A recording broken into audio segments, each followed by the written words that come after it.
Hello, my name is Lam Zhong Yan, and as some of you know me as Joanne Lam, I bring you greetings from Ottawa, the unceded and unsurrendered territory of the Algonquin and Anishinaabe people. I serve as an ordained pastor right now from the ELCIC Eastern Synod to the Anglican Church of Canada, Diocese of Ottawa. This is a living witness to the full communion relationship, which also is in its 20th anniversary this year, in July.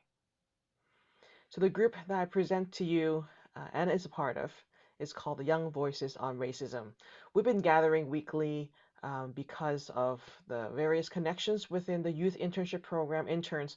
They've come with various backgrounds, and we just organically started this group to have a conversation from the young perspective on racism, all kinds of racism within their own context within university, as well as in society or in the news.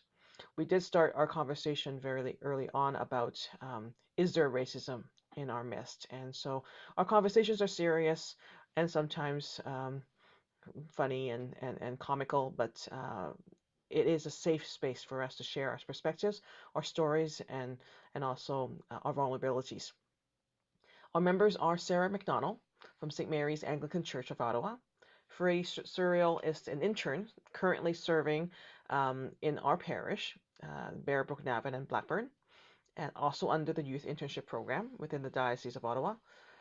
Emily Walker comes to us from Toronto, also former intern of the YIP program, the YIP program, and she's Lutheran. And again, I am the Lutheran serving on loan to the Anglican Church, Diocese of Ottawa, and grateful and privileged to be part of that conversation. So for Black History Month, our challenge was to read the letter from Birmingham Jail written by Reverend Dr. Martin Luther King Jr. And especially this letter is written to the clergy colleagues and to the church. And so you will see some highlights from our conversation. I read this letter twice just because there was too much to take in one time. So I had to read it again. And I think the part that stood out to me the most was where Martin Luther King called for not even like members of the Ku Klux Klan, like the KKK being the problem, but the white moderate choosing, like saying, just wait, like now's not the time, like this is not the time to protest your injustice, like just be peaceful, stay calm, like just keep going how it is. And uh, the actions of so many people not understanding why you can't wait forever to protest. He was like, it's been 340 years, like if not now, when, right? So Like they don't understand the severity of like I guess what's going on, or like I feel like they've tolerated it for so long that it's became normal for them. That's why it's almost like just wait for a better time, or wait for this or wait for that. But it's like because like they've been so immune to what's happening. I think that's why.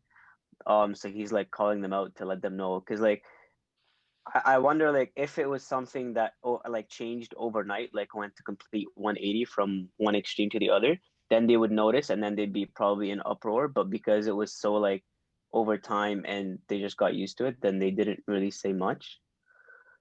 That like also at the end of the letter when he was calling out the church, the church is the issue. You're talking about love and you're talking about this on Sunday in your sermon, but then you're seeing everything that's happening and you're not doing much. Basically, like if something isn't happening in your hometown, then you kind of like don't care, or you don't like flinch, I guess. With like everything happening in the Middle East or in Asia, and then people here in North America, they don't really put in much thought just because it's not happening here. But then once things happen here, then they take arms or like they fight against it. So, but I find it interesting that like we should also always be fighting for um things that don't necessarily affect us, but affect other people. Yeah, again with the church, I remember reading that he said that despite his dreams being shattered, he still had hope. Um, and what he said was the white religious leadership of this community. So he basically put hope in them again, but he was once again brought disappointment, having put new hope in something that he probably knew wouldn't work out. Definitely a sense of like sadness, um, and frustration. I mean, there's nothing wrong with feeling either of those things, and shouldn't be wrong to admit feeling those feelings just because it doesn't fit the white narrative. Like he also talked about like being an extremist and how he was like basically like getting hate from his own people. Like he was saying there's some people that are used to this by now and they don't want to protest or this or that. So he's not only angry at the people that are causing this whole issue, but he's also angry because people are not siding with him and they're trying to like call him out. And then he like gave examples of how like Jesus was an extremist and you should like strive to be an extremist. I don't know if strive was what he meant, but like, yeah, you have to fight for the cause, basically. I felt almost called out when he mentioned Martin Luther, and he was like, Martin Luther was an extremist, like Jesus was an extremist, like the church is not just this, it should not be just this social club. It's, you know, the people who, like Martin Luther created, like the creator of the religion that I do every single day, was an extremist and would have called for this justice. So